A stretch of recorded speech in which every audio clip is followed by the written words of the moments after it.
আমি আপনাদের জন্য নিয়ে এসেছি দারুণ স্বাদের একটি নিরামিষ আলুর দমের রেসিপি। সামনেই রথযাত্রা। আমরা বাঙালিরা অনেকেই রথযাত্রার দিন বাড়িতে জগন্নাথ দেবের ভোগ নিবেদন করি জগন্নাথ দেবকে। সেই জন্যই এই আলুর দম আপনাদের সামনে নিয়ে এসেছি। বাই দ্য ওয়ে, আমি শম্পা, আপনারা দেখছেন শম্পার রান্নাঘর। শম্পার রান্নাঘরে আপনাদের সবাইকে স্বাগত। আমি আলুর খোসা ছাড়িয়ে নিয়েছি। ফোড়নের জন্য জিরে, তেজপাতা, শুকনো লঙ্কা নিয়েছি মুগের ডাল, নিয়েছি টমেটো পেস্ট করে নেব, টক দই রয়েছে, আর রয়েছে হলুদ গুঁড়ো, স্বাদ মতো লবণ, একটুখানি কাশ্মীরি লঙ্কার গুঁড়ো, স্বাদ অনুযায়ী চিনি, আর ভাজা মুগ ডাল যে ভাজবো সেটাকে ভেজে আমি গুঁড়ো করে তারপরে দেব। একেবারে ভোগের খিচুড়ির গন্ধ বেরোবে, একদম ভোগের গন্ধ বেরোবে এই আলুর দম থেকে। দারুণ স্বাদের এবং সুন্দর ইউনিক একটি আলুর দম। আমি আলুগুলোকে একটু বড় বড় করে কেটে নিয়েছি, দেখুন এরকম করে কেটে নিয়েছি। আমি কড়াই বসিয়ে দিয়েছি ওভেনে। আমরা প্রত্যেক বাঙালিরাই কিন্তু পুজো পার্বণে এই কিছু একটা নতুন আইটেম খুঁজি, সেই ঠাকুরকে ভোগ নিবেদন করার জন্য। বেশিরভাগ বাড়িতেই হয়। আমি মুগ ডাল ভেজে নিচ্ছি। যতক্ষণ না সুন্দর গন্ধ বেরোবে ততক্ষণ পর্যন্ত কিন্তু আমি ডাল ভেজে নেব। অসম্ভব সুস্বাদু আর সুগন্ধে ভরপুর এই আলুর দম আপনারা বাড়িতে একবার তৈরি করবেন। সুগন্ধ বলছি, এত সুন্দর গন্ধ বেরোয়, সত্যি কথাই গন্ধেই একেবারে বাড়ি ভরে যাবে। আমি ডাল ভাজা হয়ে গেছে, নামিয়ে নিলাম ডাল ভাজাগুলো।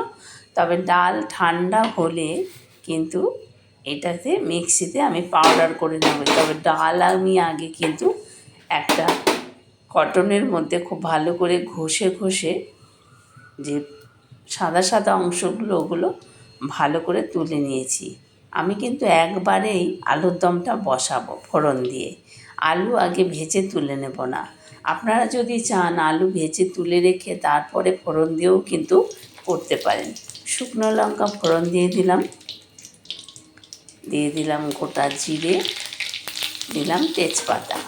এই হলো আলুর দমের ফোড়ন। ফোড়নের সুগন্ধ বেরোলেই আমি আলুগুলো দিয়ে দেব। আলুগুলো এই তেলের মধ্যে ভেজে একবারেই কিন্তু কষিয়ে আমি আলুর দম তৈরি করে নেব, খুব শর্টকাটে। আপনারা চাইলে ভেজে তুলে রাখতেই পারেন। এই ধরনের আলুর দম পুজো পার্বণে আমরা ভোগ নিবেদন করতে পারেন ঠাকুরকে। এছাড়া পোলাও, ফ্রায়েড রাইস, রুটি, পরোটা, লুচি সব কিছুর সঙ্গেই কিন্তু এই আলুর দম খাওয়া যায়। আমি নেড়ে চেড়ে আলুগুলো আগে লাল লাল করে ভেজে নেব। বন্ধুদের কাছে অনুরোধ, সম্পূর্ণ ভিডিওটি দেখবেন, স্কিপ করবেন না, তাহলেই কিন্তু আর রান্নাটি শিখতে পারবেন না। যদি স্কিপ করেন তাহলে রান্না শেখা যায় না। ডাল ঠান্ডা হয়ে গেছে, অন্যদিকে আলু ভাজা হচ্ছে।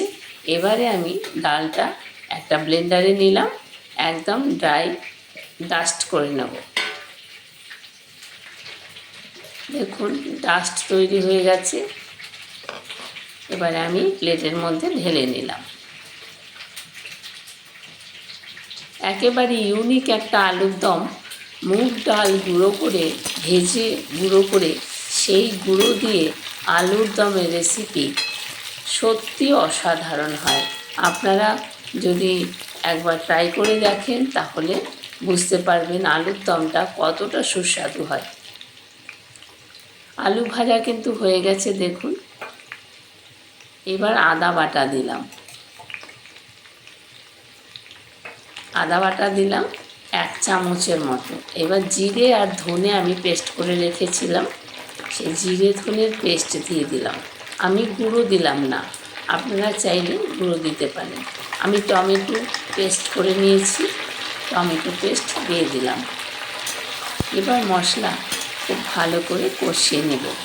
তবে ঝাল, নুন, মিষ্টি আপনারা কিন্তু যে যার স্বাদ অনুযায়ী দেবেন। আমি টক দইও ফেটিয়ে রেখেছি অলরেডি, আর টক দই দিতে হবে। আপনারা এর সঙ্গে হিং দিতে পারেন।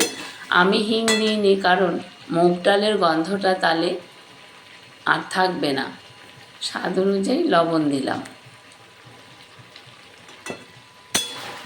এবার ভালো করে কষিয়ে নেব মশলা। নিরামিষ আলুর দম কিন্তু অনেক রকম করে রান্না করা যায়। এর আগে আমার এই শম্পার রান্নাঘর চ্যানেলে পার্বণী আলুর দম দেওয়া আছে নিরামিষ। আপনারা বন্ধুরা চাইলে সেই ভিডিওটিও কিন্তু দেখে নিতে পারেন। অসম্ভব ভালো ভিডিও সেটিও। টক দই দিয়ে দিলাম। টক দই আমি ফেটিয়ে রেখেছিলাম। টক দই সবসময় একটু নুন দিয়ে ফেটিয়ে নিতে হয়, তাহলে আর ফেটে যায় না। টক দই খুব মসৃণ থাকে। এইভাবে আলুর দম রান্না করে সত্যিকারেরই পুজোর দিনে ভীষণ ভালো লাগে। একটুখানি হলুদ দিয়ে দিলাম। আমি যেহেতু একটু কাশ্মীরি লঙ্কার গুঁড়ো দেবো, তাই হলুদের গুঁড়োটা কিন্তু একটু কম দিয়েছি। খুব ভালো করে মশলা কষিয়ে নেব। একেবারে ঘরোয়া উপকরণে তৈরি এই আলুর দম। চিনি দিয়ে দিলাম স্বাদ অনুযায়ী। আমি এখানে ছোট 2 চামচে দিলাম চিনি। আপনারা যে যার স্বাদ অনুযায়ী দেবেন। আর নিরামিষ রান্নায় চিনি না দিলে কিন্তু তার টেস্ট আসে না।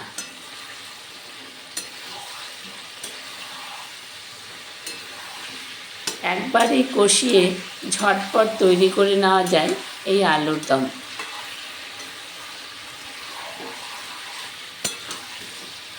কষানো প্রায় হয়ে গেছে।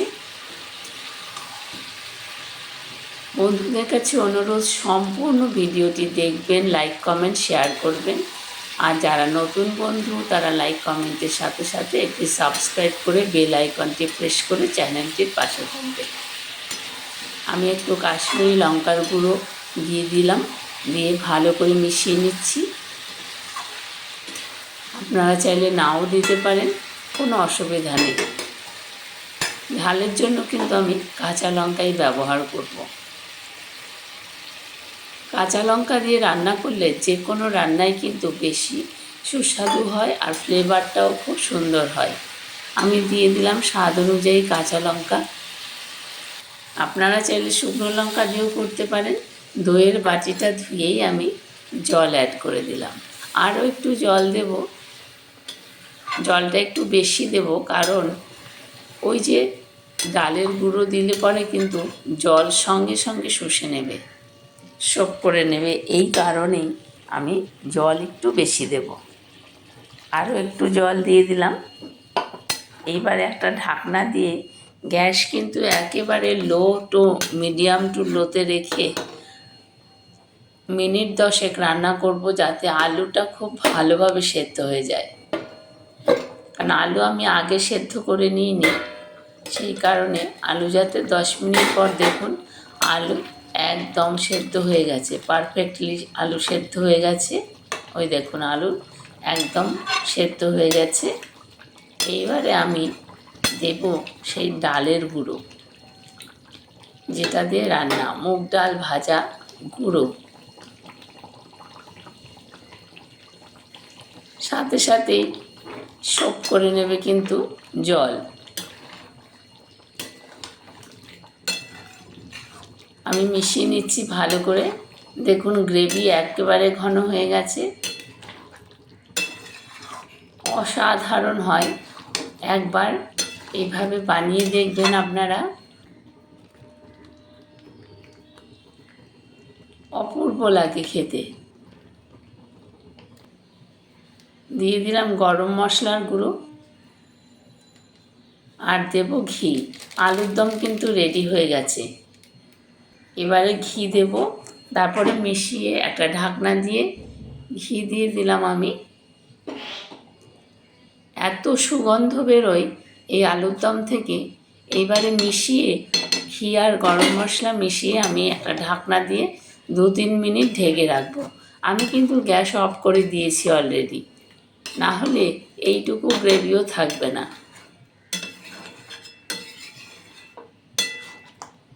এবার একটা ঢাকনা দিয়ে ঢেকে রেখে দেব 2 মিনিট মতন, যাতে ফ্লেভারটা, ঘি গরম মশলার ফ্লেভার আর ডালের ফ্লেভার আলুর ভেতরে যায়।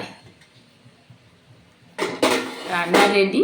এবার একটা সার্ভিং বোল নিয়েছি, তার মধ্যে আপনাদের পরিবেশন করে দেখাচ্ছি, সার্ভ করে দেখাচ্ছি। দেখুন কত সুন্দর আলুর দম তৈরি হয়েছে। অসাধারণ হয় খেতে। আপনারা একবার বাড়িতে অবশ্যই তৈরি করবেন। রুটি, লুচি, পরোটা, ফ্রাইড রাইস, পোলাও সব কিছুর সঙ্গেই কিন্তু এই আলুর দম পরিবেশন করা যায়। এছাড়া পুজোর দিনে ভোগের সঙ্গে কিন্তু এই রকম সুন্দর একটি আলুর দম তৈরি করা যায় নিরামিষ। শম্পার রান্নাঘরে কিন্তু পারফেক্ট বাঙালি রেসিপিগুলো আপনারা পাবেন। আপনারা সকলে ভালো থাকবেন।